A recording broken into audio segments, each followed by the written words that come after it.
নাকের ডগা কিংবা টিপ অফ দ্য নোজ থেকে এই ষড়যন্ত্র, এই জায়গাটার মধ্যে এক কিংবা একাধিক জায়গায় যদি আংশিক সংকুচন বা আংশিক অবস্ট্রাকশন যদি থাকে, পার্শিয়াল অবস্ট্রাকশন যদি থাকে, তাহলে নাক ডাকাটা হয়। শারীরিক গঠন বলতে সে যদি ওবেস হয়, মানে তার যদি ওজন বাড়তে থাকে, এবং ওজন বাড়া মানে তো খালি বাহ্যিক ভাবে তাকে দেখে নিয়ে মনে হবে যে তার ওজনটা বেড়েছে, তা তো নয়। তার ভেতরে কিন্তু চর্বি, মাংস এগুলো ঠিক হতে থাকে, জিভটা মোটা হতে থাকে। তো তার মানে কি, ওজন বাড়ার সঙ্গে সঙ্গে ভেতরে কিন্তু সমস্ত জায়গায় একটা হাওয়া যাওয়ার রাস্তাটা সংকুচিত হতে থাকে। তাদের ক্ষেত্রে ডেফিনেটলি এটা হয়, ডেফিনেটলি তাদের ক্ষেত্রে হয়। আমাদের ঠিক শ্বাসনালী যেখানটাতে আরম্ভ হচ্ছে সেইখানটাতে একটা জিনিস আছে, অনেকটা পাতার মতো, সেটাকে বলা হয় এপিগ্লটিস। এই এপিগ্লটিসটা বন্ধ হয় খোলে খাওয়ারটাকে রেগুলেট করার জন্য, নইলে তো খাওয়াটা শ্বাসনালীতে ঢুকে যেতে পারে। তো সেই জন্য epiglottis has some function of its. এবার এক এক সময় এমনও হয় যে এই এপিগ্লটিসটা খুবই পাতলা এবং খুবই মোবাইল হয়। তো নিঃশ্বাস ঘুমের মধ্যে কি হয়, এপিগ্লটিসটাও মাঝে মধ্যে ফল করতে পারে, এবং সেটা যদি হয় তাহলে পরে কিন্তু একটা এরকম অবস্ট্রাকশন হতে পারে। এই যে রোগটা, এই রোগটা কিন্তু একটা স্পেকট্রাম। স্পেকট্রামের মানে অল্প থেকে আরম্ভ হয়ে আস্তে আস্তে আস্তে আস্তে এইটা একদম সিরিয়াস জায়গা যায়। তো অল্পটা যেটা, সেটা কিন্তু নাক ডাকা, স্নোরিং। যার বাড়তে থাকে বাড়তে থাকে বাড়তে থাকে, তার কিন্তু স্লিপ অ্যাপনিয়াও হয়, মানে নিঃশ্বাস বন্ধ হয়ে যাওয়া।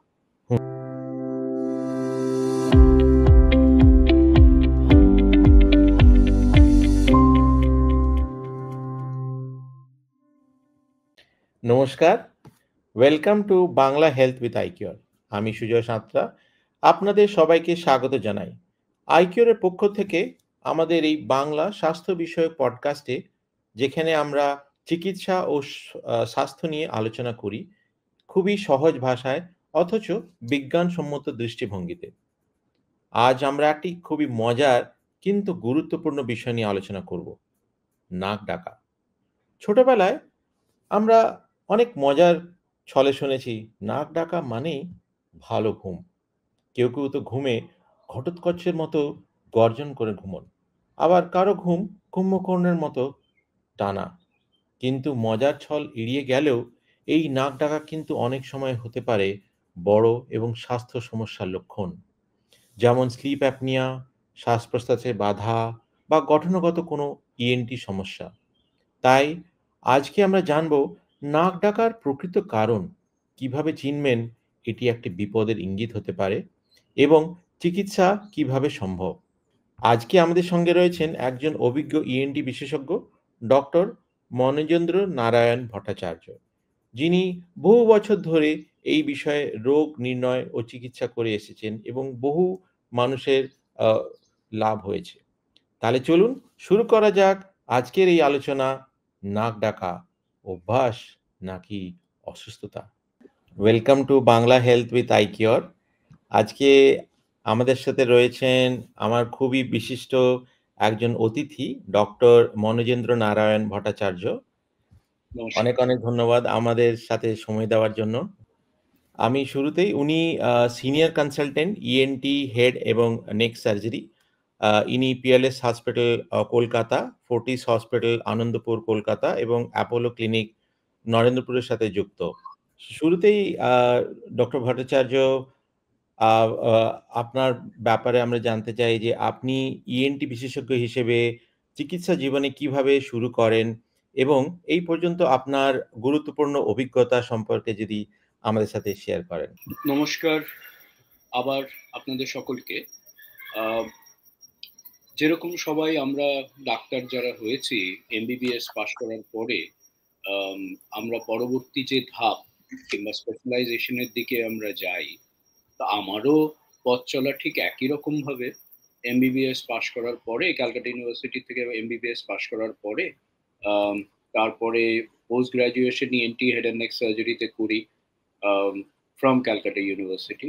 করার পরে কিছুদিন কলকাতায় কাজকর্ম করার পর তারপরে আমার মনে হলো একটু বাইরে গিয়ে দেখি যে ওখানে কাজকর্ম কি হয়, এবং নিজের অভিজ্ঞতা বাড়ানো, কাজ শেখা, এসবের জন্য আমার আবার ইউকেতে যাওয়া। ইউকেতে গিয়ে নিয়ে আমি ওখানে উইপস ক্রস ইউনিভার্সিটি হসপিটাল লন্ডনে, ওখানেই আমি যোগ দিই। এবং ওখানে আমি আরম্ভ করি জুনিয়র লেভেল থেকে, তারপরে যেরম ভাবে ওপরে ধাপে ওঠা সেরম ভাবে উঠে নিয়ে আমি ওখানে অ্যাসোসিয়েট কনসালটেন্ট, তারপরে কনসালটেন্ট অব্দিও হই উইপস ক্রস ইউনিভার্সিটি হসপিটাল। এটা তো কাজের দিকটা গেল। অভিজ্ঞতা সঞ্চয় ওখানে কাজের থ্রু দিয়েও করি, সিনিয়রদের কাছ থেকেও করি, এবং তাছাড়া আরো কিছু পড়াশোনা, ডিগ্রি এগুলো বাড়ানোর জন্য যা যা করণীয় সেগুলোও করি। কিছু ফেলোশিপও করি ওখানে, উল্লেখযোগ্য যেরকম ককলিয়ার ইমপ্লান্ট বলে যে জিনিসটা আছে তার উপরে ফেলোশিপ করি। হেড অ্যান্ড নেক সার্জারি নিয়ে কিছু ট্রেনিং নিই, শিক্ষা পাই।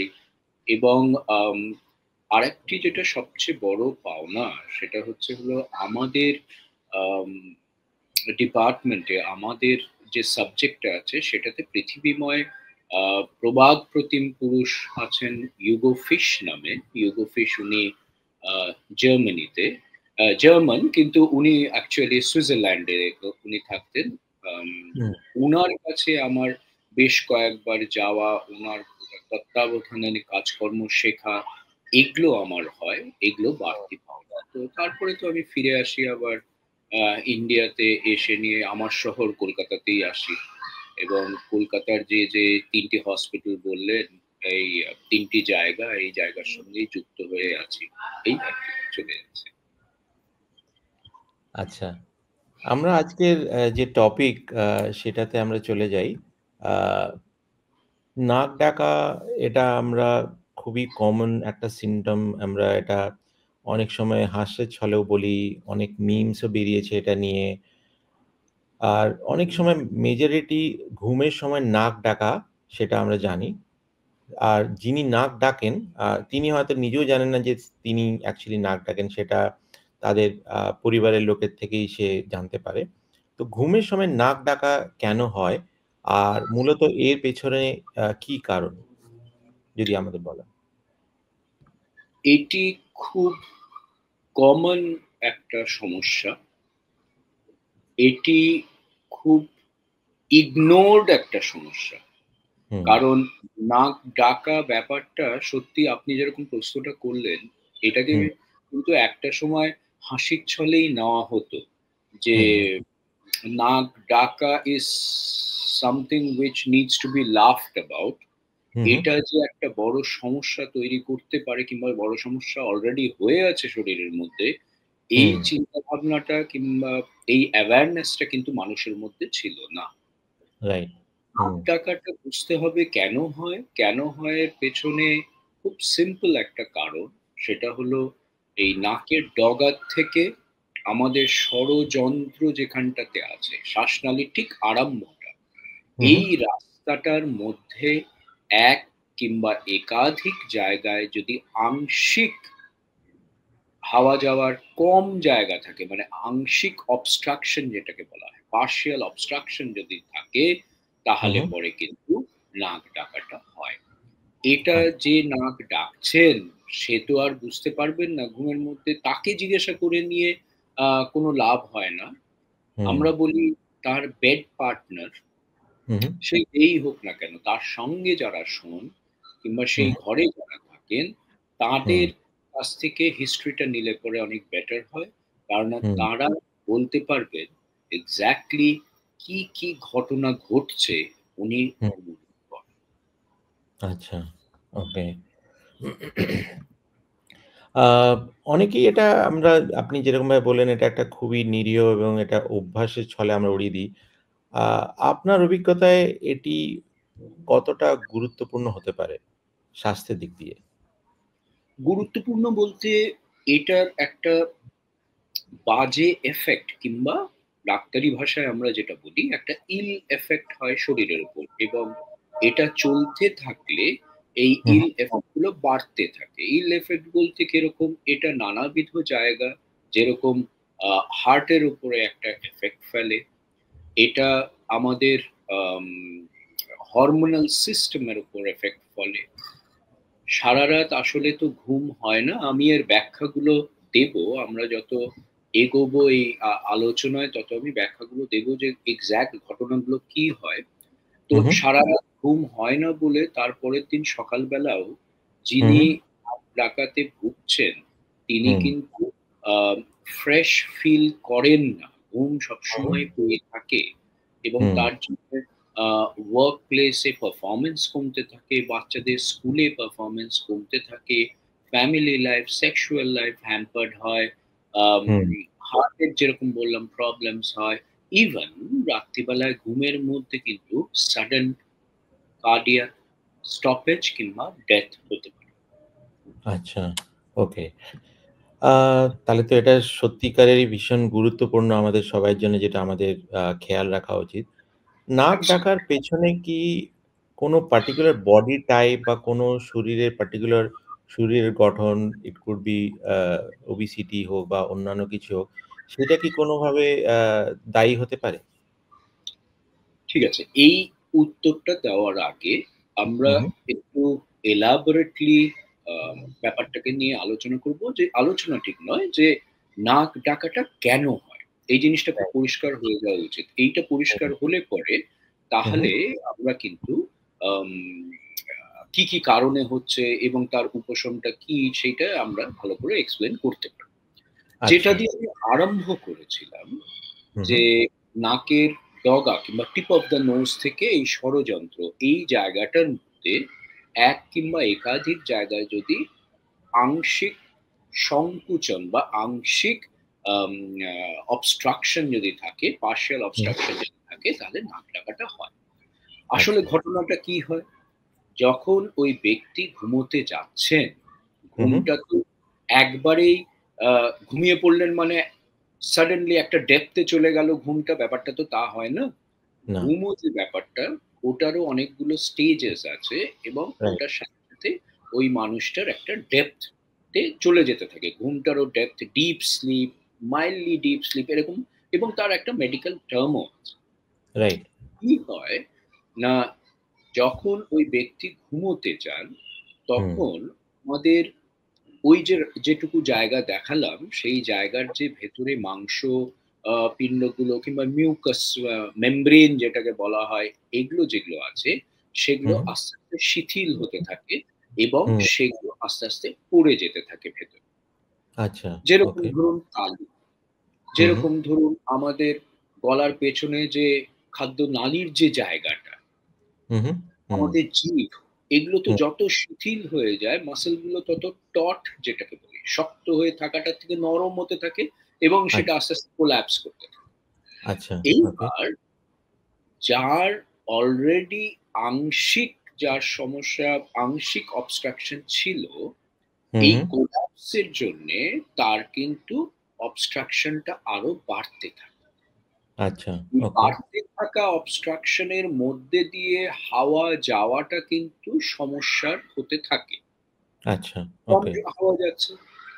প্রাথমিক দিকে ব্রেন তখনও কিন্তু কিছুটা সজাগ থাকে। আমরা ঘুমিয়ে পড়েছি, কিন্তু যেটা বললাম যে আমাদের স্টেজেস অফ স্লিপ আছে, সেই অনুযায়ী প্রাথমিক দিকে ব্রেনটা কিন্তু তখনও জেগে আছে। ব্রেন তাও কি করে, কোনোভাবে অন্য আরো অ্যাক্সেসরি মাসেলস এবং ওই মাসেলস গুলোকেই বাবা বাছা করে বুঝিয়ে টুজিয়ে নিয়ে কোনোভাবে হাওয়াটাকে পাঠায়। এই হাওয়াটা প্রাথমিক দিকে যখন যেতে থাকে তখন ভেতরে এই সফট টিস্যু গুলোর মধ্যে কিন্তু একটা বিরাট কম্পন হয়। তালুগুলোতে কম্পন হয়, ওই ভেতরের যে গালেট যেটাকে বলি, খাদ্য নালীর যে জায়গাটা আছে মুখের পেছনে, সেই জায়গাটায় কম্পন হয়। এগুলো তো কম্পন হয় একটা। এই কম্পনের জন্যই কিন্তু এই আওয়াজটা হতে থাকে, যেটাকে আমরা স্নোরিং বলে থাকি। এইবার স্নোরিংটা তো হচ্ছে সেই ভদ্রলোকের, ঘুমের ডেপথটাও আরো বাড়ছে। যখন ঘুমের ডেপথটা বাড়তে বাড়তে এমন একটা জায়গায় পৌঁছলো যে ব্রেনটা অবধি ঘুমিয়ে পড়লো, তখন কিন্তু হাওয়াটা ঠেলে আর পাঠাবার জায়গা থাকলো না, কারণ ব্রেনটা তো ঘুমিয়ে গেছে, কোনো তো কেউ ইনিশিয়েটিভ নিচ্ছে না এই হাওয়াটাকে পাঠাবার জন্য, মাসেল গুলোকে অর্ডার দেওয়ার জন্য, ভাই তুমি একটু জায়গা করে দাও। এই যে ব্যাপারগুলো, এটা তো হচ্ছে না। সেই জন্য সেই ব্যক্তি নাক ডাকতে ডাকতে হঠাৎ করে নিয়ে নিঃশ্বাসটা বন্ধ হয়ে গেল। কারণ নিঃশ্বাস তো আর চলছে না, ব্রেন তো অর্ডার দিতে পারছে না। The brain cannot regulate the sleep cycle. আচ্ছা, নিঃশ্বাস যেই বন্ধ হয়ে গেল, তখন কিন্তু আমরা সবাই জানি শরীরে অক্সিজেনের লেভেলটা ব্লাডে কমতে থাকলো, কার্বন ডাইঅক্সাইডের লেভেলটা বাড়তে থাকলো। আচ্ছা, আমাদের কার্বন ডাইঅক্সাইড লেভেলটাই বেশি করে নিয়ে চিন্তায় ফেলে। বডির মধ্যে কিছু কেমিক্যাল রিসেপ্টরস আছে যারা অনুধাবন করে ব্লাডের মধ্যে কতটা কার্বন ডাইঅক্সাইড, কতটা অক্সিজেন আছে। আচ্ছা, এই তারা দেখলো যে কার্বন ডাইঅক্সাইডটা ডেঞ্জারাস লেভেলে পৌঁছে গেছে, তখন তারা কিন্তু আবার ব্রেনকে জাগিয়ে তোলে যে ভাই তুমি জাগো, না হলে কিন্তু তুমি মারা যাবে। এই সাইকেলটা যেই হতে থাকে, তখন আবার ব্রেন ধরপড়িয়ে জেগে ওঠে এবং এই যে সমস্যাগুলো যেগুলো আপনাদের বললাম, মানে এই সাইকেলটা আবার আবার নিঃশ্বাস নেওয়া, আবার স্নোরিং হওয়া, এই সাইকেলটা আবার চলতে থাকে। তার মানে হচ্ছে না, সে আবার ওই নিঃশ্বাস বন্ধ ছিল, সেখান থেকে ধরপড়িয়ে আবার আরম্ভ হলো এই ব্যাপারটা। তো ভদ্রলোক কিংবা ভদ্রমহিলাকে দেখে নিয়ে, ব্যক্তিকে দেখে নিয়ে মনে হচ্ছে ও সারা রাত কিন্তু সে নাক ডাকিয়ে ঘুমোচ্ছে। কিন্তু অরিজিনাল ক্ষেত্রে কিন্তু কি হচ্ছে না, সারাক্ষণই তার ব্রেনটা জাগছে এবং আবার ঘুমিয়ে পড়ছে।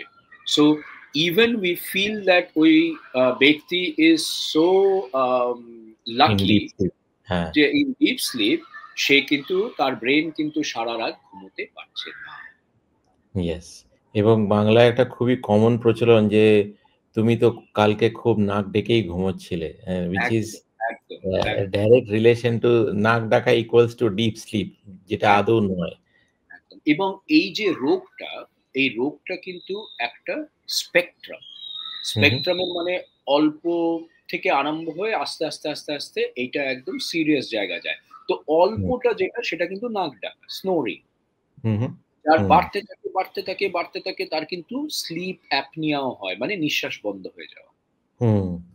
এবং এটা যদি আরো কারোর বাড়তে থাকে, তাহলে পরে কিন্তু অবস্ট্রাকটিভ হাইপারভেন্টিলেশন সিনড্রোম বলা হয়। মানে সে জেগে বসে আছে, তাতেও তার অক্সিজেন লেভেল কমে যাচ্ছে। ও আচ্ছা, ওকে। তো এইবার এইটা বলার পরে আমি আপনাকে বোঝাই, আপনি কিছু শারীরিক গঠনের কথা বললেন, প্রশ্নটা সেখানেই ছিল। শারীরিক গঠন বলতে, সে যদি ওবেস হয়, মানে তার যদি ওজন বাড়তে থাকে, এবং ওজন বাড়া মানে তো খালি বাহ্যিকভাবে তাকে দেখে নিয়ে মনে হবে যে তার ওজনটা বেড়েছে, তা তো নয়। তার ভেতরে কিন্তু চর্বি, মাংস এগুলো ঠিক হতে থাকে, জিভটা মোটা হতে থাকে। তো তার মানে কি, ওজন বাড়ার সঙ্গে সঙ্গে ভেতরে কিন্তু সমস্ত জায়গায় একটা হাওয়া যাওয়ার রাস্তাটা সংকুচিত হতে থাকে। তাদের ক্ষেত্রে ডেফিনেটলি এটা হয়, ডেফিনেটলি তাদের ক্ষেত্রে হয়। তারপরে অনেক ক্ষেত্রে দেখা যায় যে গঠনমূলকভাবে এই চোয়ালটা একটু পেছনে, এটাকে বলা হয় রেট্রোগনেথিয়া। আমরা যদি পাশ থেকে দেখি, আমাদের যে চোয়ালটা আছে এইটাই একটু পেছনে আছে, মানে একটু পিছিয়ে আছে। রেট্রোগনেথিয়া অনেককেই দেখবেন রাস্তাঘাটে, অনেকেরই রেট্রোগনেথিয়া আপনি দেখতে পাবেন যে চোয়ালটা একটু পেছনের দিকে। আচ্ছা, এইটা যদি হয়, তাহলে পরে ঘুমের সময় ওই জিভটাও পেছনে ফল ব্যাক করতে পারে।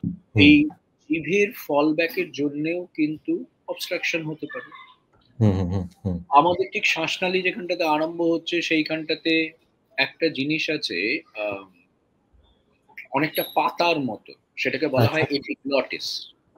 এই এপিগ্লটিসটা বন্ধ হয় খোলে খাওয়ারটাকে রেগুলেট করার জন্য, নইলে তো খাওয়াটা শ্বাসনালীতে ঢুকে যেতে পারে।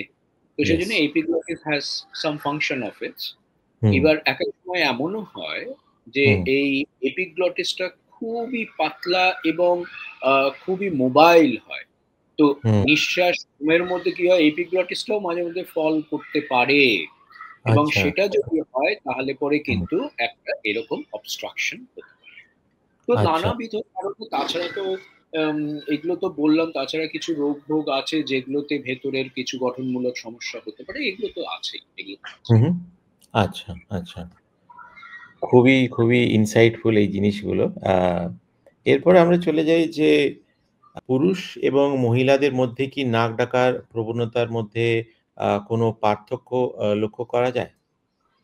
সেরকম যদি বলেন তাহলে পরে খুব একটা নয়, টু বি ভেরি অনেস্ট, খুব একটা নয়। তাও দেখা গেছে কিছু কিছু ক্ষেত্রে মহিলাদের নাক ডাকার প্রবণতা একটু বেশি হয়। That has a different reason to it, hormonal reason কিছুটা থাকে, প্লাস ওই ওবেসিটির রিজন কিছুটা থাকে, কিন্তু এমনিতে it's almost the same, almost.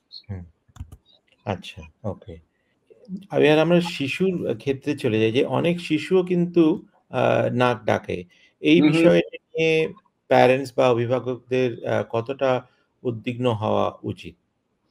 এই বিষয় নিয়ে অভিভাবকদের উদ্বিগ্ন তো হওয়া উচিত, কারণ তার আগে আমাদের এটা এটা ভাবতে হবে যে ওনারা অ্যাওয়্যার কি নয়। হুম, হুম, এমন একটা জিনিস নিয়ে আমরা আলোচনা করছি আজকে সমাজে। প্রথম কথা, এমনিতে বড়দের ক্ষেত্রেই অ্যাওয়ারনেসটা অনেক কম, হুম, তার উপরে বাচ্চাদের নাক ডাকতে পারে এটা তো অনেকেরই জানা নেই। রাইট। কিন্তু হুম, যে ঘটনাগুলো আমি বললাম, ঘুমের মধ্যে এই ঘটনাগুলো ঘটলে পরে তবে গিয়ে নিয়ে নাক ডাকাটা হয়, এটা কিন্তু রাইট, যে কোনো কারোর ক্ষেত্রেই হতে পারে। আজকে একদম। কিন্তু শিশুর ক্ষেত্রেও হতে পারে। এবার হুম, কারণটা কি, সেই কারণটা শিশুদের ক্ষেত্রে মেবি আ বিট ডিফারেন্ট হুম, হুম, অ্যাডাল্টদের থেকে, কিন্তু ইয়েস, অ্যাবসলিউটলি শিশুদের ক্ষেত্রেও হতে পারে। হুম, আজকে আম আমাদের ওই জায়গাটাতে অনেকগুলো টনসিলের মতন জিনিসপত্র থাকে। রাইট, ওকে, শিশুদের ক্ষেত্রে সেগুলো একটু বেশি বড় হয়। ওকে, টনসিলের মতন জিনিসপত্র থাকে, কেন কথাটা বললাম? টনসিলটি কিন্তু এক ধরনের কোষ, লিম্ফয়েড টিস্যু, একত্রিতভাবে থাকাকে আমরা টনসিল বলি। হুম, আজকে ছোটবেলাতে আমরা দেখেছি ঠাকুমা, দিদিমারা বড়ি দিতেন। আজকে কিন্তু ওই ছাদে বড়ি, যেরকম ডাল বাটাটা বড়ির মতন দিতেন, ঐরকমই লিম্ফয়েড টিস্যু আমাদের শরীরের কিছু কিছু জায়গাতে একত্রিতভাবে রাখা থাকে। হুম, সেইটাকে আমরা বলে থাকি হচ্ছে হলো টনসিলস। রাইট, এই ওকে, টনসিলস তার মানে শরীরে নানাবিধ জায়গায় আছে, এবং এই মুখমণ্ডল এবং তার চারিপাশেও কিন্তু অনেকগুলো জায়গায় আছে। ওকে, আমরা একমাত্র গলার ভেতরের যে টনসিল তাকে ডি টনসিল বলে থাকি, বাকিগুলোর একটু অন্য অন্য নাম। নাকের আচ্ছা, পেছনে একটা টনসিল আছে যেটাকে বলা হয় অ্যাডিনয়েড, রাইট, জিভের পেছনে টনসিল আছে যেটাকে বলা হয় লিঙ্গুয়াল টনসিল, ওকে, সেই রকম পেটেও কিন্তু টনসিল আছে যেটাকে বলা হয় পায়াস প্যাচ। আমাদের টাইফয়েড ও, হলে পরে ওই টনসিলটা এফেক্টেড হয়। তো যাই ও, হোক, এটা বলার পেছনে কারণ হচ্ছে হলো আমাদের নানাবিধ এরকম টনসিলস আছে শরীরে। এবার আচ্ছা, গলার ভেতরের যে টনসিল কিংবা নাকের পিছনে যেটা অ্যাডিনয়েড যেটা, হুম, হুম, সেগুলো যদি বড় হয়ে যায় আকারে, তাহলে হুম, অনেক সময় কিন্তু গঠনমূলক হাওয়া যাওয়ার রাস্তাটাকে বন্ধ করে দেয়। রাইট, শিশুদের ক্ষেত্রে এটা বেশি হয়, এবং this is the commonest cause hmm, of sleep apnoea in আচ্ছা, পিডিয়াট্রিক এজ গ্রুপ, বাচ্চাদের ক্ষেত্রে ও, এটা কমনেস্ট কজ। তাছাড়া আচ্ছা, বাচ্চার ওজন বাড়া কিংবা বাচ্চার নানাবিধ অবস্ট্রাকশন হওয়ার জন্য সেটা হতেই পারে। হুম, হুম, এইটা হলো কমনেস্ট কজ। ওকে, ওকে, আচ্ছা, হুম। এরপরে আমরা চলে যাই যে আপনি অনেকবার স্লিপ অ্যাপনিয়া নিয়ে বললেন। তো আ অনেক ক্ষেত্রে নাক ডাকা আর স্লিপ অ্যাপনিয়ার একটা লক্ষণ হতে পারে। তো আপনি কি এ এর মধ্যে এদের মধ্যে পার্থক্য আ দেখতে পারেন বা what is the detailing of that যে আ নাক ডাকার সাথে স্লিপ অ্যাপনিয়ার কি যোগাযোগ আছে? এবং স্লিপ অ্যাপনিয়াটা নিয়ে আপনি যদি একটু বিস্তারিতভাবে বলেন। আচ্ছা, আচ্ছা, আচ্ছা। নাক ডাকা এবং স্লিপ অ্যাপনিয়ার মধ্যে রিলেশন হচ্ছে ওই, যেটা আপনাকে এর একটু আগেই আমি বললাম যে এটা একটা স্পেকট্রামের মধ্যে পড়ে। হুম, এটা রোগটা একই, রোগের হুম, সিভিয়ারিটি অনুযায়ী আমরা এটাকে নামটা দিই। রাইট, ওকে। স্লিপ অ্যাপনিয়া কথাটার অর্থটা কি? স্লিপ মানে ঘুম, সবাই জানি। অ্যাপনিয়া মানে হচ্ছে নিঃশ্বাস বন্ধ হয়ে যাওয়াটাকে অ্যাপনিয়া বলি। ও আচ্ছা, ওকে। তো হুম, স্লিপ অ্যাপনিয়া মানে ঘুমের মধ্যে নিঃশ্বাস বন্ধ হয়ে যাওয়া। আচ্ছা, ওকে। এবার এই বেশিরভাগ ক্ষেত্রে আমরা দেখি স্লিপ অ্যাপনিয়াটা হচ্ছে কেন, বিকজ অফ একটা গঠনমূলক অবস্ট্রাকশন, একটা বাধা। সেই জন্য এবার এইটার নাম দেওয়া হয় obstructive sleep apnoea, OSA।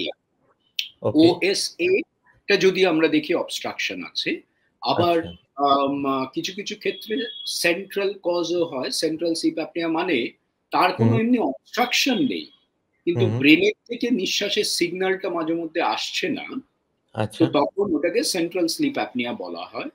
Central sleep অ্যাপনিয়ার সংখ্যাটা খুবই কম, মেইনলি হলো অবস্ট্রাকটিভ স্লিপ অ্যাপনিয়াটাই হয়। কিন্তু যেরকম বললাম, এটা একটা স্পেকট্রামের মধ্যে পড়ে। আরম্ভ হয় যদি একেবারে খুব নমিনাল তার রোগটা আরম্ভ হয়েছে, তাহলে পরে স্নোরিং দিয়ে আরম্ভ হয়, নাক ডাকা দিয়ে আরম্ভ হয়। এটা যত বাড়তে থাকে তত এর ইন্টেন্সিটি বাড়তে থাকে, একটা সময় তাহলে ঘুমের মধ্যে নিঃশ্বাস বন্ধ হয়ে যায়, যেটাকে আমরা অ্যাপনিয়া, স্লিপ অ্যাপনিয়া বলছি। এবং সবচেয়ে যেটা সিভিয়ার ফর্ম এই অসুখটার, সেখানে জেগে থেকেও কিন্তু তার অক্সিজেন লেভেল কমে যাচ্ছে, যেটাকে আপনাকে বললাম যে হাইপোভেন্টিলেশন সিনড্রোম, যেটাকে অবস্ট্রাকটিভ হাইপোভেন্টিলেশন সিনড্রোম। ওকে, ওকে, আচ্ছা। এরপরে আমরা একটু ডিটেইলিং এ চলে যাই যে দীর্ঘদিন ধরে নাক ডাকা চলতে থাকলে আমরা জানি অনেক রকমের শরীরের একটা রিস্ক হতে পারে বা ঝুঁকি হতে পারে। এই ব্যাপারে আপনি কিছু যদি বলেন? দেখুন, এটা যদি চলতে থাকে, প্রথম যেটা দেখা যায় যে কিছু, আমরা যদি এইভাবে ভাগ করে নিই যে এই সমস্যাটা যদি চলতে থাকে, কিছু কার্ডিওলজিক্যাল প্রবলেম হয়, হার্টের প্রবলেম হয়, ওকে। কিছু ব্লাড প্রেশার নিয়ে প্রবলেম হয়, কিছু হরমোনাল প্রবলেম হয়, কিছু সোশ্যাল প্রবলেম হয়, কিছু ফ্যামিলিয়াল প্রবলেম হয়, ইভেন ডেথ অবধি হতে পারে। এবার এগুলো আসি যে প্রেশারের প্রবলেম মানে কি হতে পারে। প্রেশারের প্রবলেম বলতে হাইপার টেনশন বা হাই ব্লাড প্রেশার কিন্তু হতে পারে যদি স্লিপ অ্যাপনিয়া থাকে। দেখবেন যাদের অবস্ট্রাকটিভ স্লিপ অ্যাপনিয়া আছে, বেশিরভাগকে জিজ্ঞাসা করলে আপনি কিন্তু তাদের কাছ থেকে উত্তর পাবেন যে হ্যাঁ, আমার হাইপার টেনশন আছে। হরমোনাল প্রবলেম কিরকম আমি বলছি, এদের ক্ষেত্রে কিন্তু ডায়াবেটিস অনেকের ক্ষেত্রে ধরা পড়ে, হরমোনাল ইররেগুলেশন হয়, অনেকের কিন্তু থাইরয়েডের প্রবলেম হয়, এগুলো দেখা দিচ্ছে। হার্টের প্রবলেম বলতে তাদের কিন্তু কার্ডিওমায়োপ্যাথি বলে, হার্টের মাসেলটা ফুলতে থাকে, মোটা হতে থাকে, তো সেই জিনিসটা হতে পারে।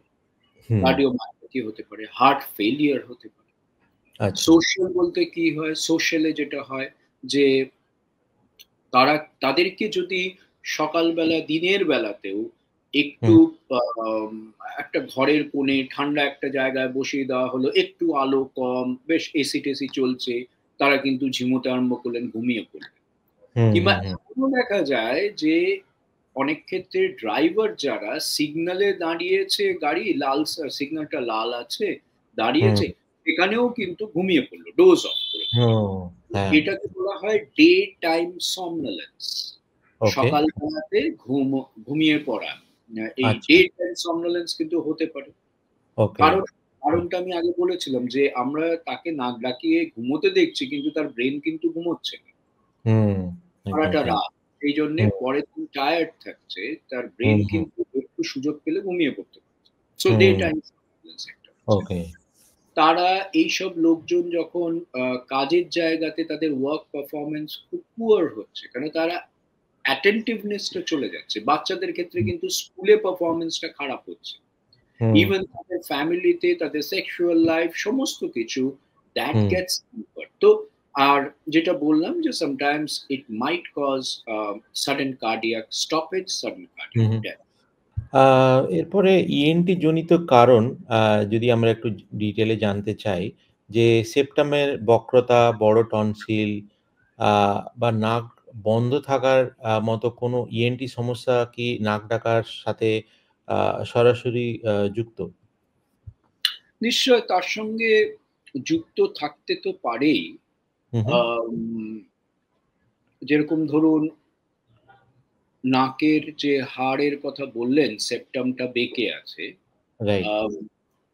সেটা ধরুন, কিংবা নাকের মধ্যে কোনো ধরনের পলিপস হয়ে আছে, নাকের মধ্যে টিউমার হয়ে আছে, নাকের পেছনে কোনো টিউমার হয়ে আছে, কিংবা জিভটা খুবই মোটা, ঘুমোতে গেলে মানে যখন শুচ্ছে তখন জিভটা ফল ব্যাক করছে, তালু ফল ব্যাক করছে, তালুটা মোটা হয়ে গেছে, নানাবিধ এগুলো আচ্ছা, তো আছেই। তবে আচ্ছা। একটা জিনিস আমরা নিশ্চয়ই আলোচনায় যখন কি করে আমরা এর চিকিৎসার আলোচনায় যাব, কিছু জিনিস এগুলোর চিকিৎসা নিয়ে আমরা নিশ্চয়ই বলবো। তখন স্পেসিফিক্যালি আমরা আম এই যে কথাগুলো আপনি বললেন ইএনটির সমস্যার কথা, সেগুলো নিয়েও আমরা স্পেসিফিক হাইলাইট আমরা ডেফিনিটলি করব। আচ্ছা। এরপরে আমরা চলে যাই যে চিকিৎসা এবং প্রযুক্তিগত অগ্রগতি নিয়ে। আ আপনার হিসেবে কখন একজন যারা নাক ডাকছেন বা তারা মনে করছেন যে হ্যাঁ, এটা একটা চিন্তার বিষয়, কোন সময় তাদের ভাবা উচিত যে তিনি একজন ইএনটি বিশেষজ্ঞের সাথে পরামর্শ নেওয়া উচিত বলে মনে করেন? দেখুন, সময়ের কোনো ব্যাপার নেই। যদি দেখা যায় যে রেগুলার বেসিসে একজন নাক ডাকছে, হুম, তাহলে পরে ডেফিনিটলি ইএনটি বিশেষজ্ঞর সঙ্গে দেখা কিংবা পরামর্শ নেওয়াটা উচিত। থরো ইনভেস্টিগেশন করা উচিত এবং এইটাকে ট্রিটমেন্টের জন্য যা করণীয় সেটা করা উচিত। এবং সময়টার কোনো ব্যাপার নেই যে এই সময় এত দূর অব্দি এগোলে তবে গিয়ে নিয়ে ইএনটি ডাক্তারবাবুর কাছে যাবেন, ব্যাপারটা কিন্তু তা নয়। বরঞ্চ আমি অন্য দিক দিয়ে বলব যে প্রারম্ভেই যদি যাওয়া যায় তাহলে পরে আম চিকিৎসাটা অনেকটা ইজিয়ার হয়ে যায়। হু, হু। ওকে, আচ্ছা।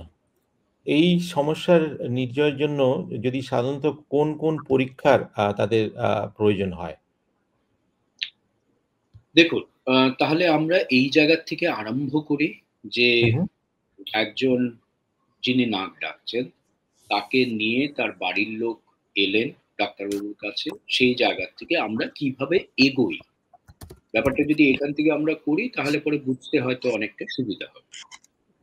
প্রাথমিকভাবেই সেই আম মানুষটির সঙ্গে যিনি এসছেন তার কাছ থেকে আমরা হিস্ট্রি যেটাকে বলা হয় কিংবা কি হচ্ছে সেই ব্যাপারটার বর্ণনা আমরা নিয়ে থাকি। এবং হুম, তাদেরকে অনেক কিছু জিজ্ঞাসা করি যে ঘুমের ১ম দিকেই হচ্ছে, না ঘুমের পরের দিকে হচ্ছে, রেগুলারলি হচ্ছে, না খালি ওই একটু সর্দি ঠান্ডা লাগলে তবে গিয়ে নেয়া হয়। আম মানুষটির কোনো নেশা আছে কিনা? যেরকম অ্যালকোহল, স্মোকিং এই নেশাগুলো আছে কিনা? সবই কিন্তু এর সঙ্গে রিলেটেড। ওকে। তো এটা হয় কিনা? এবং মানুষ পার্টিকুলার সেই ব্যক্তি পার্টিকুলার একটি পজিশনে শুলে পড়ে তবে গিয়ে নিয়ে এটা হয়? মানে ধরুন হুম, চিত হয়ে যখন শুচ্ছে তখন নাক ডাকছে, পাশ ফিরে শুলে পড়ে নাক ডাকছে না। এরকমও হুম, হয় অনেক সময়। তো হ্যাঁ, সেই জিনিসগুলো আমাদের দেখতে হয়। আ এবং এটাও জানতে হয় যে সেই মানুষটির কি আ রিসেন্টলি যবে থেকে নাক ডাকা হলো তার কিছুদিন আগের থেকে তার কি কোনো ওজন বাড়ছে কিনা? তার নানাবিধ আর কোনো রোগ আছে কিনা? যেরকম ডায়াবেটিস, ব্লাড প্রেশার, আম অ্যাজমা, থাইরয়েড কোন রকম আছে কিনা? কতদিন ধরে আছে? এবং কি আম তারা ওষুধপত্র কিছু খান কিনা? এবং সেটা কন্ট্রোল এ আছে কিনা? রাইট। এইটা হলো হিস্ট্রিটা নেওয়া, তার কাছ হু, থেকে হু, জানা প্রশ্ন করে। তারপরে হুম, ক্লিনিক্সে আমরা যেইভাবে উনাদেরকে পরীক্ষা করি, সেই হু, হু, পরীক্ষাটা আমরা করে থাকি। মানে হচ্ছে হলো নাক, কান, গলার ভেতরটা দেখা। আমরা গলার মাপটাও নিই, সার্কামফারেন্স টা নিই। কেন তার ওকে, থেকে বোঝা যায় যে তার ওবেসিটি আছে কিনা। পুরুষ হু, হু, এবং মহিলাদের পার্টিকুলার একটা স্ট্যান্ডার্ড সার্কামফারেন্স এর মাপ হওয়ার কথা। মুখমণ্ডলের ভেতরটা আমরা দেখি যে সবকিছু ঠিকঠাক আছে কিনা। আম আ ওজনের জন্যে আজকে আ ভেতরের সবকিছু ফুলে আছে কিনা, জিভটা কি মোটা হয়ে আছে কিনা, নাকের মধ্যে আপনি যে প্রশ্নটা করেছিলেন যে হাড়ের বক্রতা কিংবা নাকের মধ্যে কোনো পলিপস কিংবা কোনো টিউমারস এগুলো আছে কিনা। হু, এবং হু, এর সাথে আমাদের ও আউটডোরেই স্পেশাল একটি ক্যামেরা দেওয়া যন্ত্র থাকে। যেটাকে বলা হয় ফাইবার অপটিক ল্যারিঙ্গোস্কোপ। সেই জিনিসটা দিয়ে নাকের এই ডগার থেকে একেবারে ল্যারিংসের এই জায়গাটা অব্দি পুরোটা দেখা হয় যখন পেশেন্ট জেগে আছে। আচ্ছা, ওকে, এইটা এগুলো করে নিয়ে কিছুটা আমাদের আইডিয়া হয় এবং হু, হু, তারপরে আমরা পেশেন্টকে ২ টো জিনিসের জন্যে আমরা বলে থাকি। একটা বলা হচ্ছে হলো পলিসোমনোগ্রাফি বলা হয়। এক রাইট, ধরনের টেস্ট কিংবা এটাকে অনেক সময় বলা হয় স্লিপ স্টাডি। এই স্লিপ স্টাডিতে কি করা হয় না, যারা এই পরীক্ষাটা করেন তারা এটা কিন্তু ওই ইসিজি মেশিনের মতন কিছু কিছু জিনিস, কিছু কিছু তার শরীরে লাগিয়ে দেওয়া হয় এবং তার কিন্তু ফুল স্লিপ স্টাডি কিংবা ফুল পলিসোনোগ্রাফি যদি হয়, তার সঙ্গে ইইজি পরীক্ষা হয়, ইসিজি পরীক্ষা হয় সারা রাত, এবং একটা ভিডিও রেকর্ডিংও হয় যে সারা রাত কোন কোন পজিশনে ওনার হচ্ছে এই ভিডিও রেকর্ডিং। এই যে তারগুলো যেগুলো লাগানো থাকে, এই তারগুলোর থেকে লাগানোতে কিছু ওরা ইনফরমেশন গ্যাদার করে। পরের দিন সকালবেলা ওরা মেশিনটা খুলে নিয়ে যায়, ওখান থেকে কিছু রিপোর্ট ডিসাইফার করে। তার মধ্যে আমরা দেখি যে অবস্ট্রাকশন কতবার হয়েছিল, কতবার নিঃশ্বাস বন্ধ হয়েছিল, নানাবিধ অক্সিজেন লেভেল কত দূর কমে গেছিল, এগুলো তো আছেই। এবং তার সঙ্গে রিলেট করি আমরা ইসিজি চেঞ্জেস, ইজি চেঞ্জেস, ভিডিওগ্রাফিতে আমরা দেখি যে whether any position is related to that or not, কিংবা কোন রকমের হ্যান্ড লেগ মুভমেন্ট হচ্ছে কিনা, অ্যাপনিয়াটা এতটা বাড়ছে কিনা অক্সিজেন স্যাচুরেশনের সঙ্গে, এইগুলো সব করে নিয়ে এই একটা ফুল রিপোর্ট হয়। তার উপরে আমরা চিন্তা ভাবনা করি কি করা যেতে পারে। আর একটা পরীক্ষা হয় হচ্ছে হলো ভিডিও স্লিপ নেজাল এন্ডোস্কোপি করে নিয়ে স্লিপ এন্ডোস্কোপি বলা হয়। ওইটার আরেকটা নাম আছে ডাইস বলা হয়, DISE ডাইস বলা হয়, ড্রাগ ইনডিউস স্লিপ এন্ডোস্কোপি। তো এই হচ্ছে হলো পরীক্ষাগুলো। এই পরীক্ষাগুলো থেকে আমরা রিপোর্ট গুলো যা পাই সেই অনুযায়ী কিন্তু আমরা এগোতে থাকি কি করা যাবে চিকিৎসার জন্য। ওকে, ওকে। আর এই আপনি অনেকগুলো চিকিৎসার কথা বললেন। আর কোনো আধুনিক প্রযুক্তি বা অস্ত্রোপচার মানে সার্জারিও কি কোনো সময় প্রয়োজন হতে পারে? বেশ, এইটা বোঝাবার জন্যে একটু আবার আমরা যে পরীক্ষাগুলো করেছিলাম সেই পরীক্ষাগুলোর কি হলে কি করা যেতে পারে এটা নিয়ে একটু আলোচনাতে যদি যাই, আমরা ওজন নিয়ে তো কথা বলেইছি, এবং এই ওজনটা আমরা ধরি কি করি। আজকে যদি আমি বললাম অমুক ব্যক্তিকে দেখে নিয়ে আমি বললাম আপনার কিন্তু ওজন বেশি, সেটা কিন্তু বৈজ্ঞানিক ভিত্তি নেই এটা। তাহলে ওজন বেশি না কম এটা বোঝার জন্য BMI বলে একটা জিনিস আছে, বডি মাস ইন্ডেক্স।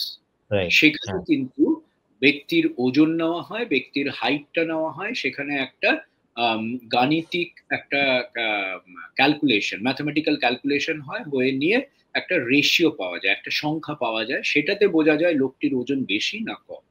আজকে BMI-টা 25 এর কম হওয়া উচিত, 25 এর বেশি হতে থাকলে পরে লোকটি ওবেসিটিতে ভুগছেন সেটা বুঝতে হবে, সেই জায়গাটাতে ওজন কমার একটা ব্যাপার থাকতে হবে। এটা গেল নাম্বার 2 হচ্ছে হলো নাকের মধ্যে পরীক্ষা টরীক্ষা করে নিয়ে আমরা যদি দেখি যে আনুষঙ্গিক আরো কিছু সমস্যা আছে, যেরকম অ্যালার্জিক রাইনাইটিস, যেটা অ্যালার্জির সমস্যা আছে, তাহলে পরে তার যা ওষুধপত্র দরকার সেই ওষুধপত্রগুলো আমাদের দিতে হবে যাতে কিনা অ্যালার্জিক, কারণ এই অ্যালার্জিটা হলেও কিন্তু নাকের ভেতরে চামড়াটা মোটা হতে থাকে, এবং তার মানে অলরেডি যার হাওয়া যাওয়ার রাস্তাটা সংকুচিত, সেই জায়গাটাতে এইটা মোটা হলে আরো সংকুচিত হয়ে যাবে। সেগুলোকে ঠিক করার জন্য এটা করতে হবে। ওজন কমানোর ব্যাপারে একটা জিনিস বলে নিই, আমরা যারা ভাবি যে ওজন কমানো মানেই খালি জিম করা এবং এক্সারসাইজ করা, ওয়ার্কআউট করা, সেটার তো একটা বিরাট বড় অংশ আছে, কিন্তু 30% ইজ অনলি এক্সারসাইজ, 70% কিন্তু ডায়েট। সেই জায়গায় আমরা ডায়েটিশিয়ানের কাছে পাঠাই যে diet chart, proper diet chart কি হবে সেটা করে দেওয়ার জন্য। তাহলে ওজন গেল, এটা গেল। এবার এর সঙ্গে আমি অ্যাডিকশন বা নেশার কথা যেগুলো বলছিলাম, স্মোকিং এর একটা বিরাট রিলেশন আছে।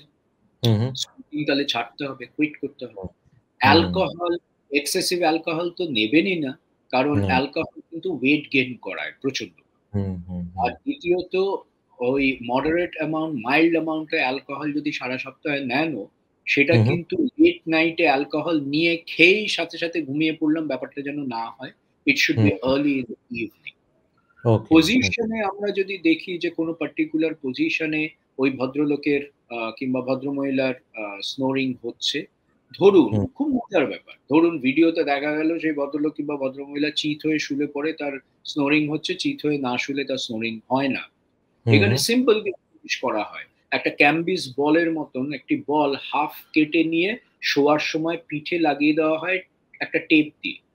আচ্ছা, তিনি আর ওকে। চিৎ হয়ে তো শোবেন না, তার আর স্লিপ অ্যাপনিয়াটা হবে না। তাহলে ও এগুলো আচ্ছা, simple lifestyle modification, simple things আর ডান। আচ্ছা। এছাড়া এবার আমরা আসি আর কিভাবে এটা করা যায়। হুম, সিপ্যাপ হুম, কিংবা বাইপ্যাপ, এই যে মেশিনস আছে, হুম, হুম, এই হুম, মেশিন গুলো কি করে, অটোমেটিক্যালি তারা গেস করে নেয়, কারণ they hmm, have computer built in them, they are very yes, intelligent এই মেশিন। হ্যাঁ, এই হ্যাঁ, মেশিন গুলো প্রত্যেকটা নিঃশ্বাসের সাথে সাথে তারাই হাওয়াটাকে বার করে পাইপের থ্রু দিয়ে আমাদের মধ্যে, নাকের মধ্যে দিয়ে পাস করিয়ে দেয়, এবং হুম, হাওয়াটা একদম লাংস অব্দি যায়। তো হুম, হুম, ওইটা সারা রাত যখন সে ঘুমোয় তখন কিন্তু এইটা পরে ঘুমোতে হয়। তো রাইট, তাহলে পরে সিপ্যাপ কিংবা বাইপ্যাপ মেশিনও হচ্ছে হলো একটা চিকিৎসার জায়গা। ওকে, ওকে। আর এবার আমরা আসি সার্জারিতে। হুম, হুম, হুম, অনেকেই আছেন যাদের যদি আমরা দেখি যে হুম, আ নাকের মধ্যে কোনো টিউমারস আছে, পলিপস আছে, কিংবা আমরা যদি দেখি যে তালুটা পড়ে যাচ্ছে পেছনের দিকে, হুম, হুম, কিংবা জিভটা পেছনের দিকে পড়ে যাচ্ছে, তাহলে কিন্তু আমরা সার্জারির কথাও ভাবতে পারি। হুম, এবার আমরা কি করে বুঝবো যে কোথায় কোথায় সার্জারিটা দরকার হতে পারে? কারণ আমি বললাম যে এক কিংবা একাধিক জায়গায় অবস্ট্রাকশন হলে তবে গিয়ে নিয়ে আমরা কিন্তু সেই জায়গাগুলো খুললে পরে তবে গিয়ে হাওয়াটা যাওয়ার রাস্তা খুলে যাবে, এবং তার এই ব্যাপারটা থেকে আ রিলিফ পাবে এই রাইট, স্নোরিং। ওকে, তো আমাদের যদি কোনো ব্যক্তি বলেন, "ডাক্তারবাবু আমি সিপ্যাপ মেশিন নেব না", কিংবা obvious একেবারে নাকের মধ্যে কোনো পলিপ কিংবা কোনো টিউমারস দেখলাম না, হুম, হুম, এবং সেই ব্যক্তি বলছে আমি সিপ্যাপ নেব না, আমার হুম, যদি সার্জারি করা যায়, তাহলে হুম, হুম, আমরা এই ব্যক্তিদের কি করি? হুম, ডাইস, ড্রাগ হুম, ইনডিউসড স্লিপ এন্ডোস্কোপি করি। কি আচ্ছা, করা হয়? সেই হুম, পেশেন্টকে ডে কেয়ার হিসেবে, মানে কয়েক ঘন্টার জন্য ভর্তি করা হয়, হুম, হুম, এবং আম ওটিতে, কারণ অপারেটিং থিয়েটার এনভায়রনমেন্টটা লাগবে, সেই হুম, হুম, জায়গায় অ্যানেস্থেটিস্ট হুম, এর কিছু ওষুধ দেন। হুম, হুম, ডিপ অ্যানেস্থেসিয়ায় কিন্তু তাকে পাঠায় না। ঘুমের আচ্ছা, কিছু ওষুধ দেন, এবং হুম, ওটা মাত্রা বাড়াতে বাড়াতে ঠিক যেই জায়গাতে ব্যক্তিটি ঘুমোতে আরম্ভ করলেন, সেই হুম, জায়গায় তিনি ওষুধ দেওয়াটা বন্ধ করে দেন। আচ্ছা, ব্যক্তিটি ঘুমিয়ে পড়ল। তখন হুম, আমাদের কাছে একটা স্পেশাল ক্যামেরা থাকে। সেটা হুম, দিয়ে আমরা নাক থেকে এই অবধি পুরোটা দেখতে থাকি। আচ্ছা, এবং দেখতে থাকি যে কোন কোন জায়গায় অ্যা এই সংকুচনটা যেটা আছে, অবস্ট্রাকশনটা কমপ্লিট অবস্ট্রাকশন হয়ে যাচ্ছে। হয়তো সে হুম, সময় আমরা দেখলাম যে তালুটা একদম পেছনে পড়ে গিয়ে হাওয়া যাওয়ার রাস্তা বন্ধ করে দিল। ও আচ্ছা, কিংবা আমরা দেখলাম যে গলার ২ দিক থেকে চেপে গেল। It hmm, falls and it hmm, stops hmm, breathing. হুম, হুম, জিভটা পেছনে পড়ে গেল। কিংবা আচ্ছা, ওই এপিগ্লটিসটা পড়ে গেল। এরকম নানাবিধ আমরা দেখতে থাকি। একটি জায়গাতেও হতে পারে, একাধিক হুম, জায়গায়ও হতে পারে। হুম, এইটা যেই দেখে নেওয়া হলো, সেইটার আমরা রেকর্ডিং ও করে নিলাম। নিয়ে হুম, আমরা আবার পেশেন্টকে ঘুম থেকে ফিরিয়ে আনলাম। সে যখন একদম পুরো সজাগ হয়ে গেল, তার হুম, বাড়ির লোকের সঙ্গে এবং তার সঙ্গে আমরা আলোচনা করলাম যে, "দেখুন এই জায়গাতে অবস্ট্রাকশন হচ্ছে। তাহলে এই জায়গার অপারেশন আপনার লাগবে। আচ্ছা, এইটাকে যদি তুলে দেওয়া যায় তাহলে পরে আপনার রিলিভড হবে।" ওই আচ্ছা, আউটডোরে বসে নিয়ে ধরুন আমি নাকের মধ্যে দেখে নিয়ে আপনার নাকের হাড় ব্যাঁকা আছে ওটা ঠিক করে দিলে পরে আপনার ঠিক হয়ে যাবে। আম হুম, কিন্তু ঠিক নয়। We need to আচ্ছা, first see যে কোন কোন জায়গায় obstruction হচ্ছে, তার হুম, উপরে নির্ভর করে আমরা সার্জারিটা প্ল্যান করব। আচ্ছা, ওকে, ওকে, হুম। তাহলে আমরা এটা নিয়ে যে সার্জারির ব্যাপারটা অনেক ডিটেইললি আমরা জানলাম। এরপরে আমরা চলে যাই লাইফস্টাইলের ব্যাপারে যে জীবনধারা এবং ঘরোয়া উপায়। আ আপনি ওজন যেটা BMI এর ব্যাপারে বললেন যে ২৫ এর নিচে হওয়া উচিত।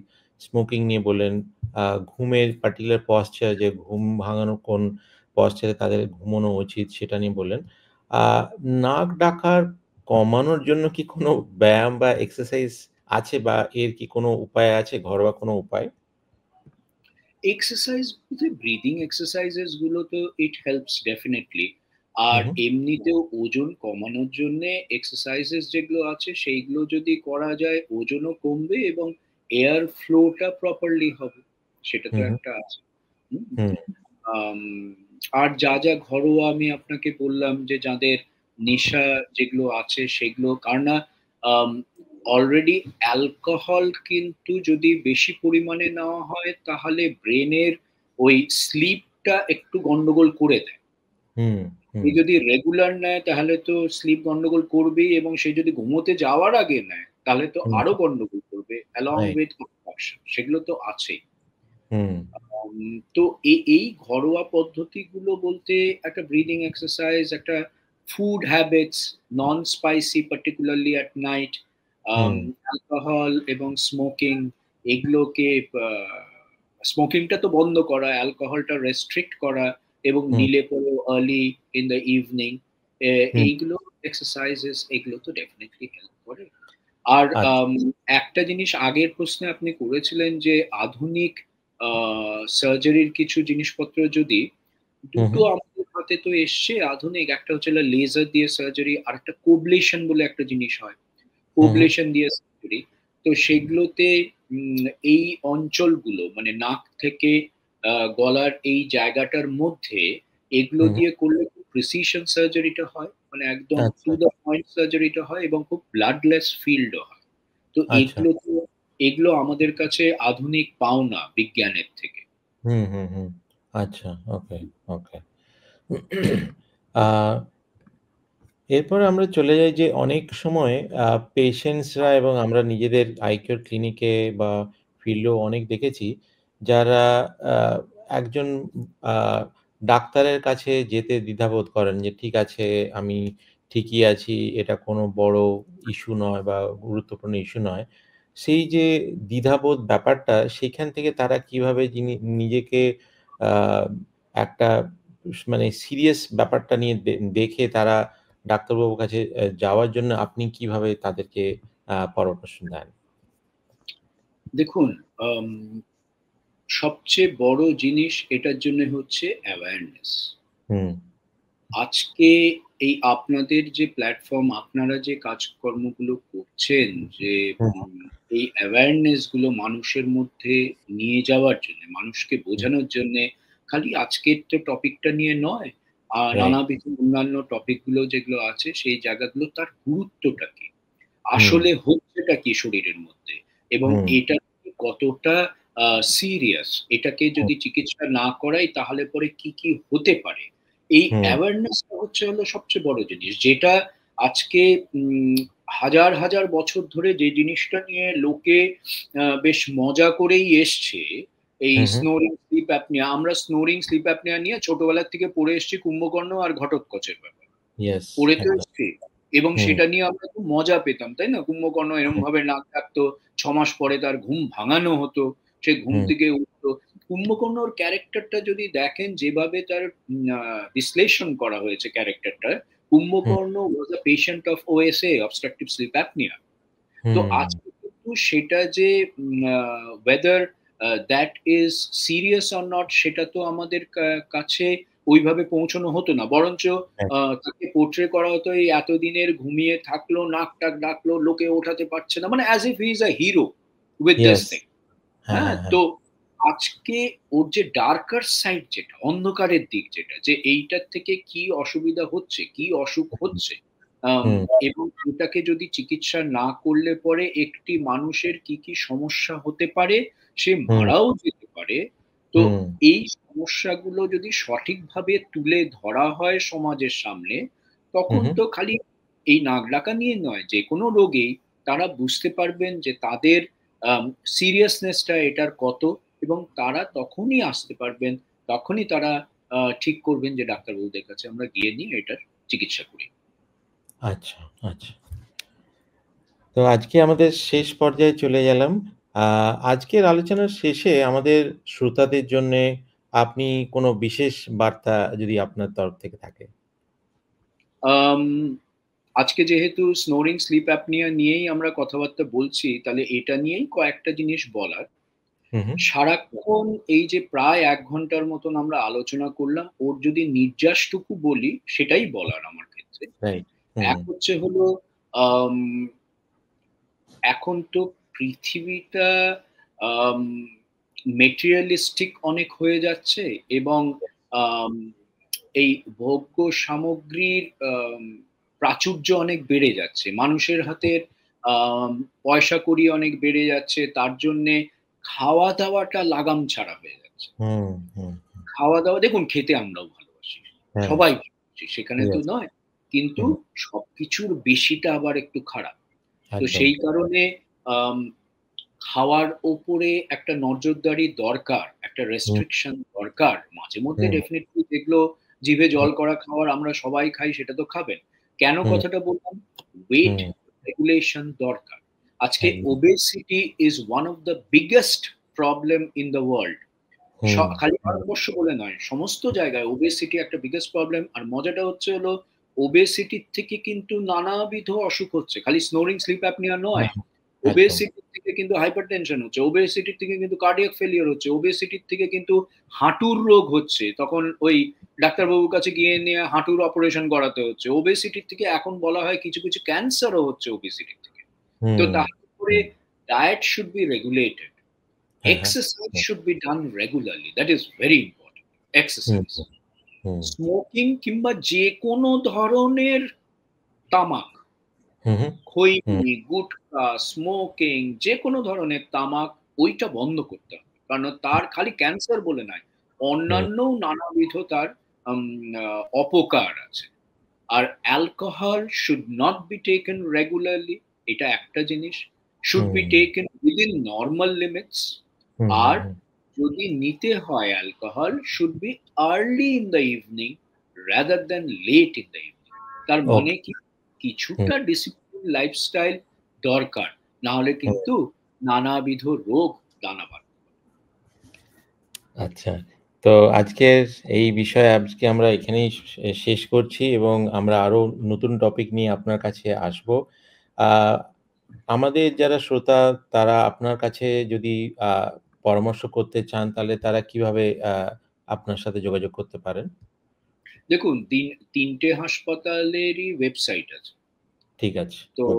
আজকে বেস্ট হচ্ছে হলো ৩ টে হাসপাতাল যেরকম পিয়ারলেস হাসপাতাল কলকাতা কিংবা ফোর্টিস হাসপাতাল আনন্দপুর কিংবা অ্যাপোলো ক্লিনিক নরেন্দ্রপুর এর এর ডেসক্রিপশন গুলো আমরা ওয়েবসাইটে নিচে দিয়ে দেবো আমাদের ভিডিওর সাথে। হ্যাঁ, এই ওয়েবসাইটে গেলে পরে ওখানে আ মেক অ্যান অ্যাপয়েন্টমেন্ট করলে ওই জায়গাটাতেই they will take you through to the doctor and the slots and all ওইভাবে আচ্ছা, আচ্ছা। ঠিক আছে, আজকে এই বিষয়ে আমরা এখানেই শেষ করলাম। আমিও অনেক কিছুই জানতে পারলাম। আ অনেক, অনেক ধন্যবাদ। নমস্কার। থ্যাংক ইউ সো আমারও মাচ। খুব ভালো লাগলো এই পুরো আলোচনাটা করার জন্যে। কারণ একটা ডেসক্রিপটিভ আলোচনা হলে তবে গিয়ে নিয়ে অ্যাওয়ারনেস টা ভালো হয়। এটা করবেন না, কেন করব না সেটা যদি না ইয়েস, বলি তাহলে পরে তো ডেসক্রিপটিভ হয় না। আর একদম। আপনার এই যে উদ্যোগ সেটার হ্যাঁ, জন্যও আপনাকে কুর্নিশ যে অ্যাওয়ারনেস টা বাড়াবার জন্যে সত্যি কথাই সাধারণ মানুষের কাছে তো নানাবিধ রোগ যেগুলো রোগ সত্যিই সিরিয়াস তারা ইয়েস। হয়তো জানেন না। সেই জায়গাটাতে যদি অ্যাওয়ারনেস করা যায়, এই হ্যাঁ, মেসেজ গুলো পৌঁছানো যায়, তারাও বুঝতে পারবেন, তারাও তখন সুচিকিৎসা, সঠিক একদম। চিকিৎসার পথে তারাও হাঁটবে। Yes, yes, yes. Okay, thank you. আমরা নমস্কার। Thank you very much. এই ছিল আজকের পর্ব। নাক ডাকা অভ্যাস নাকি অসুস্থতা? আমরা শিখেছি নাক ডাকা শুধু ভালো ঘুম নয়, হতে পারে খারাপ শরীরের আগাম একটা সিগন্যাল। যদি আপনাদের আশেপাশে কেউ ঘুমে ঘটোৎকচ বা কুম্ভকর্ণ হন, তাহলে এই পর্বটি ওদের সাথে অবশ্যই শেয়ার করুন। কাউকে চিনলে এখনই তাকে পাঠিয়ে দিন এই ভিডিওটা। দেখবেন তিনি অন্তত ঘুম থেকে উঠে আপনাকে একটা থ্যাঙ্কস অবশ্যই জানাবেন। লাইক করুন, শেয়ার করুন আর আমাদের এই চ্যানেলটিকে সাবস্ক্রাইব করতে ভুলবেন না। আমরা আবার ফিরব নতুন একটি টপিক নিয়ে বাংলা ভাষায় আপনাদের এই প্রিয় হেলথ শোতে বাংলা হেলথ উইথ আইকিওর। ভালো থাকুন, সুস্থ থাকুন। নমস্কার।